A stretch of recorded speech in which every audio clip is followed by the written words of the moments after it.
Hello guys, ngayon tuturo ko sa inyo kung paano ko ginagawa yung pag-i-edit ng reels ko.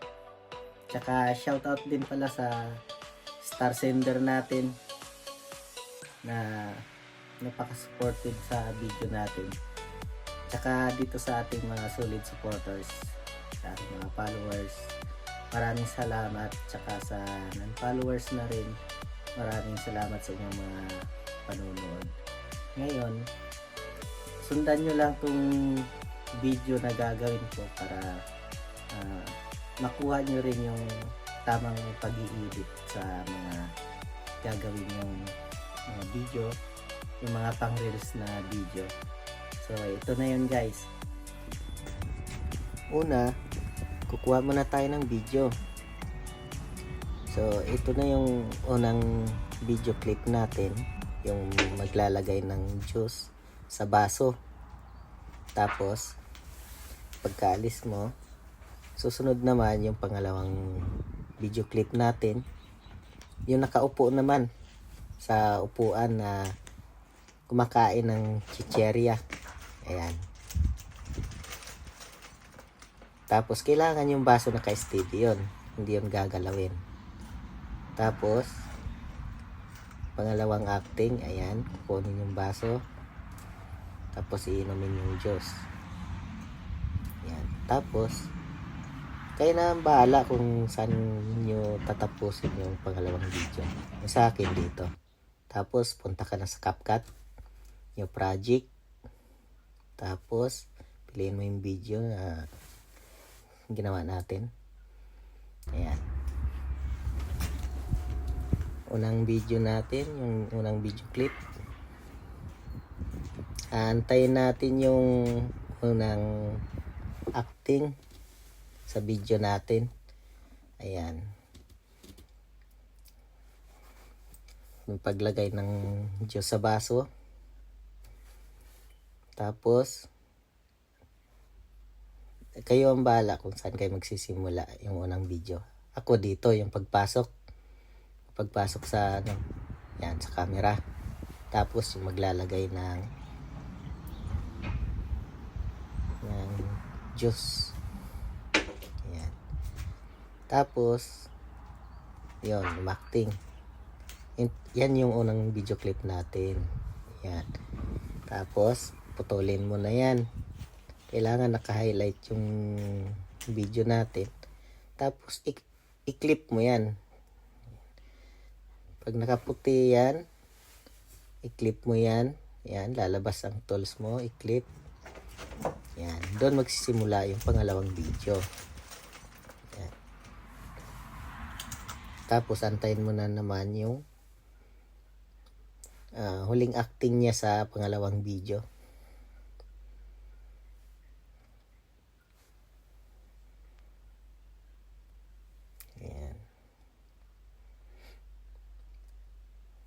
Ayan.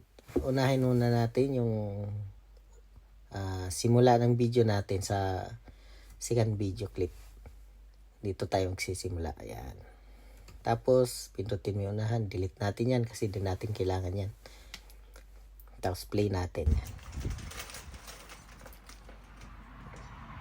Tapos antayin natin kung saan natin ihinto yung ating video.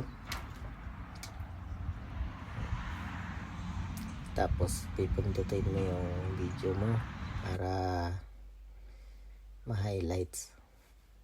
Stop natin ng konti. Ayan, dito ang gusto kong tapos ng video ko. I-highlight mo yan, tapos i-delete mo yan. Yung sobrang video, delete natin yan. Pati yung CapCut, delete natin yan. Si bawal yan eh. Ito na. Up. Gawin natin, i-overlay natin yung pangalawang video natin. Tapos i-drag natin sa unahan. Ayan, drag natin. Yung pangalawang video clip natin, kailangan naka-highlight yan. Tapos i-mask natin yan. Piliin natin horizontal. Tapos itayo natin. May makita kayong dilaw. Ayan, tayo mo yan. Tapos yung baso na nilagay natin, kung mapapansin ninyo, kailangan takpan natin yan. Yung baso na may laman ng juice, ayan yan, ayan. Takpan natin yan.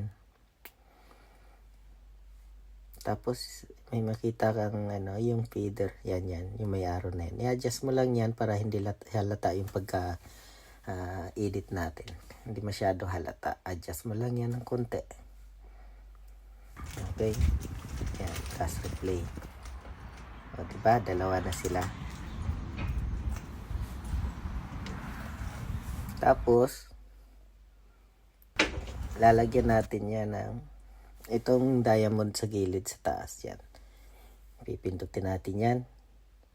Tatiming natin yung paglapag ng baso, yung pagbitaw, tsaka yung timing ng video natin kailangan sabay.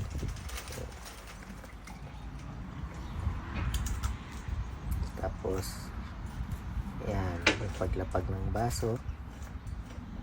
Diba hindi sila nagsabay?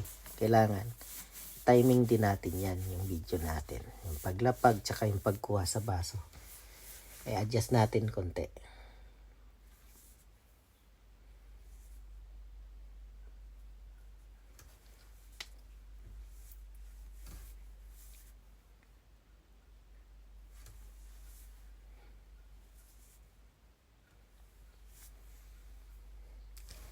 Yung para hindi halata yung yung kamay hindi maputol. I-adjust natin yung nakamas natin yung dilaw. I-adjust natin yan. Lagyan natin ng yung diamond sa taas. Yan. Isang diamond.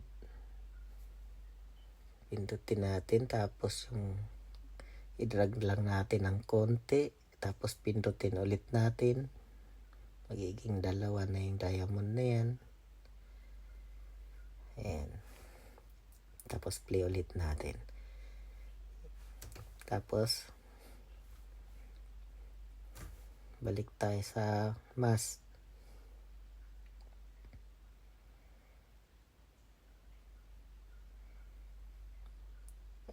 Yung ito muna yung diamond muna para kasi kailangan talaga ng timing nito.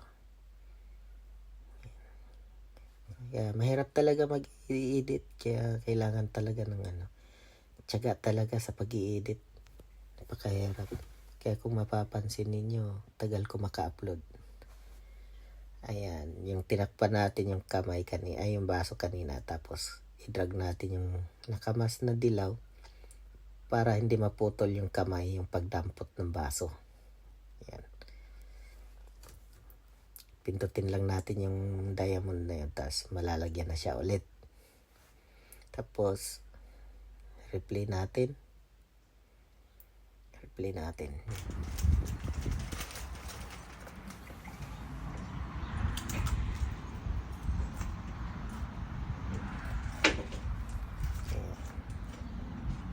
Kung mapapansin ninyo, yung baso may tirang konti. Ayan na, parang may hati pa. Kaya hindi pa maganda yung ka-edit. Kailangan natin ulitin yan. I-adjust pa natin. I-adjust pa natin yan. Kaya tiyagaan lang talaga sa pag-i-edit, guys. Putulin natin sobrang video. Yan, para magpantay. Yan, kasi pangit pag ganyan. Kailangan pantay talaga yun. End ng video natin. Yan, kailangan pantayin talaga yan. Kasi ganyan kalalabasan niya pag hindi pantay ang video. Pangit. Mahahati. Kailangan sabay silang matapos. Ayan, yan. Adjust lang natin hanggang sa magpantay sila.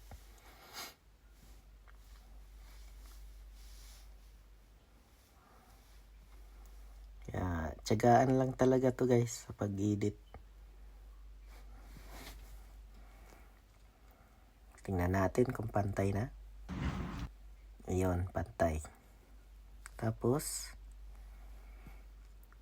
replay natin.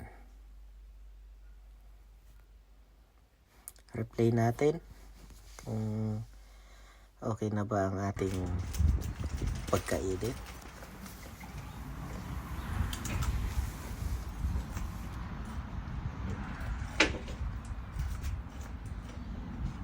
Ayan, may tira pa rin yung baso. Kailangan walang tira, hindi mahati yan. Ayusin pa natin. Adjust natin tong dilaw. Ayan, itong yung diamond. Kaya adjust pa natin yan.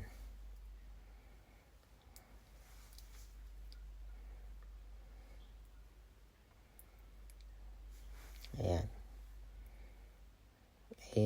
Pindutin mo lang yung, i-highlight mo lang yung video clip mo sa baba para lumabas yung diamond. Tapos i-adjust natin. Ayan, yung pagkalabas ng kamay para ipasubra. Ilampas natin sa baso yung nakamas na dilaw. Yan, dilaw na yan. Yan, para pagdampot ng baso, walang matitira. Ayan, meron pa rin konti. Konting adjust pa. Tiyagaan lang talaga to guys sa pag-i-edit. Kailangan may tiyaga ka talaga para maganda yung edit mo. Ayan. Adjust pa natin. Ayan. Nakalampas na konti. Tapos replay. Tingnan natin kung okay na. Meron pa rin guys. Adjust pa natin. Kulang pa sa adjust.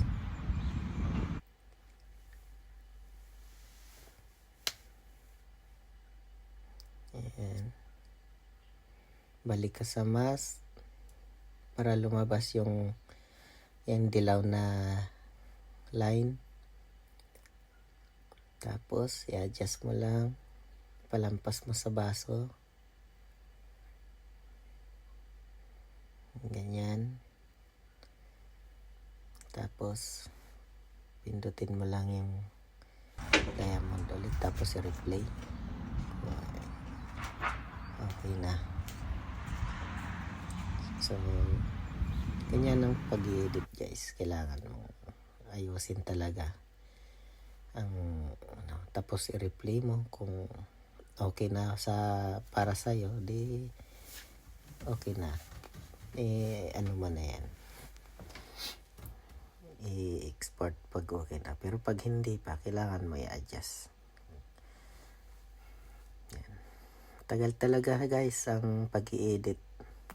Ayan. Meron pang tira kasi kaya i-adjust pa natin. Ayan.